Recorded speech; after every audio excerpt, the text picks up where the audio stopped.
very much for that kind invitation. I'm going to turn my cell phone off here so we don't get any calls from anybody during the speech. Forgot to do that earlier. I want to thank Ramzi Dalu for the kind introduction, and for everybody here for all your hard work. I was at this conference almost exactly 4 years ago, and how things have changed. If only I told you so were a good campaign slogan. I also am delighted that there now is an active Chaldean Democratic Caucus. And one of the things I'm going to talk about in my remarks is how to get involved in politics, because having the Chaldean Democratic Caucus is a good first step. But how about a Chaldean governor or an Arab American?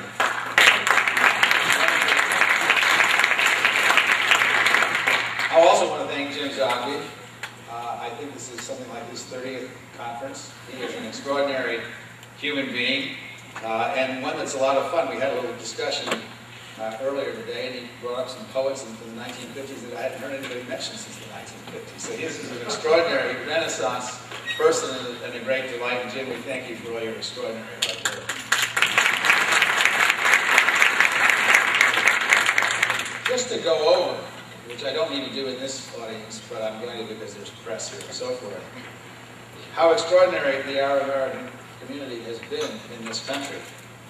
Public servants, George Mitchell, just to name some, Donna Shalala, Governor Baldacci from Maine, Congressman Ray Howell, a supporter of mine during the last election in West Virginia, former Ohio Congressman Mary Rose Okar, business leaders like Steve Jobs, founder of Apple, Diane Green and Helen Thomas, two extraordinary journalists. This community has, as many communities have, provided more than your share of extraordinary American leaders. And for that, we thank you. And it is important for us to stand up and recognize those leaders at a time when this community is under siege by those who would divide America in order to win elections. Let us all remember the extraordinary contributions of the Arab American community to the United States of America, and let's be proud of it.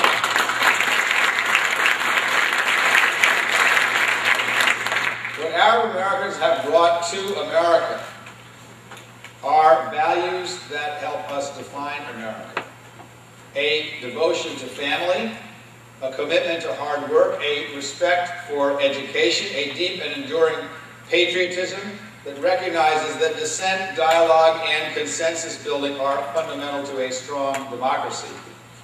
Those are your values, and those are also the values of the Democratic Party. They are the reason Democrats in Congress are working hard to keep our promise to America's working families. When the Democrats took over in Congress, there is talk now after nearly a year that, gosh, they haven't really done the things as they're supposed to have done. They're disappointed we haven't gotten out of the rap yet. But let's look at the record that they have accomplished. First of all, they passed a health care bill which would have essentially guaranteed health care to virtually everybody under 18. The President of the United States and the Republicans in the Senate killed that bill. They passed a bill that would increase minimum wage so that those who do work hard, particularly college students and young people and women, are able to support families. We passed a student loan bill that cuts the interest rates and expands Pell Grants dramatically so that folks from families who want their kids to be able to go to college are now more likely to be able to afford it. And we reinstated something that the Republicans eliminated when they took over in 2001, which was something called pay as you go. That is, you may not suggest a new program or an additional tax cut unless you say where you're going to get the money. The party of fiscal responsibility is the Democratic Party. The Republicans have run up the largest deficit in the history of the United States of America. And balancing the budget matters to our children. Because right now we are running a war on a credit card that is payable to the Chinese government, and that is not the right thing to saddle our children with $8,000 worth of debt for every man, woman, and child in America to pursue this war. There is another value that our party shares with the Arab American community. And that is a common respect for the diversity and spirit of inclusiveness that has made this country great. Look at the diversity here in this room today. There are 40 different organizations from around the country, including, as I mentioned before, members of the Chaldean community, but the Yemeni community, Palestinians, Lebanese, both Christians and Muslims. You should be extraordinarily proud that you are working together, and I am proud to be here and work with you.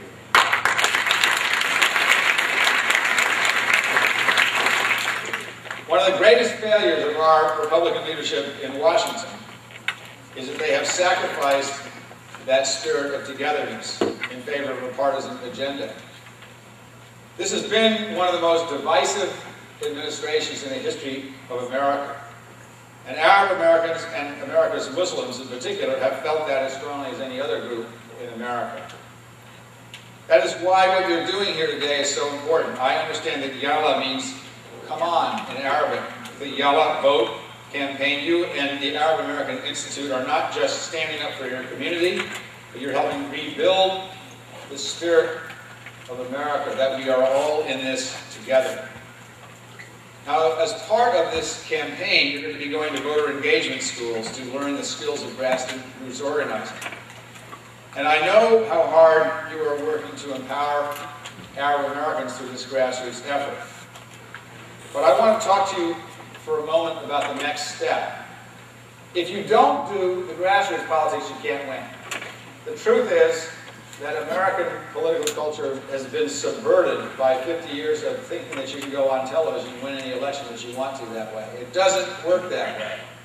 In fact, the way that we as Democrats have to overcome the extraordinarily divisive rhetoric from what I call hate radio and hate television, which is other people call talk radio, but I think we should call it what it is to show up.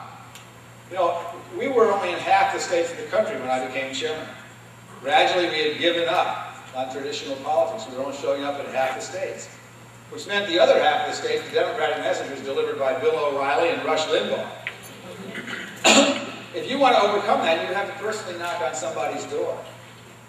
This community knows this better than most people, because there is enormous, fanned by the administration, enormous pressure now on the Arab American community, ever since 9/11, where you have been singled out unfairly and unjustly, not just by people at the airports, but by politicians who hope to have a cheap electoral trick in order to divide people.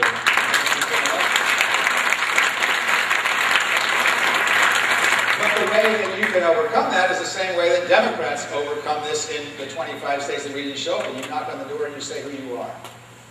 And so the grassroots piece is the first stage of what we call from the table to the ticket. Jim and I were talking earlier about Jesse Jackson's campaign in 1984, which he was involved with heavily.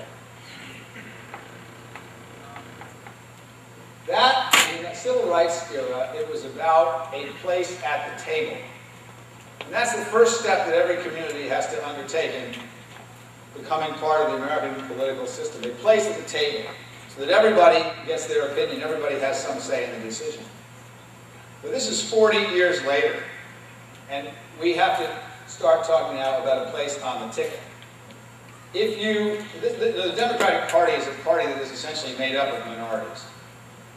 We are the diverse party. It's not an accident that the vast majority of politicians, I would guess, who are Arab American, who are African American, who are Hispanic, who are Asian American, the vast majority of those politicians who get elected to office are Democrats. And why is that? Because we're the welcoming party.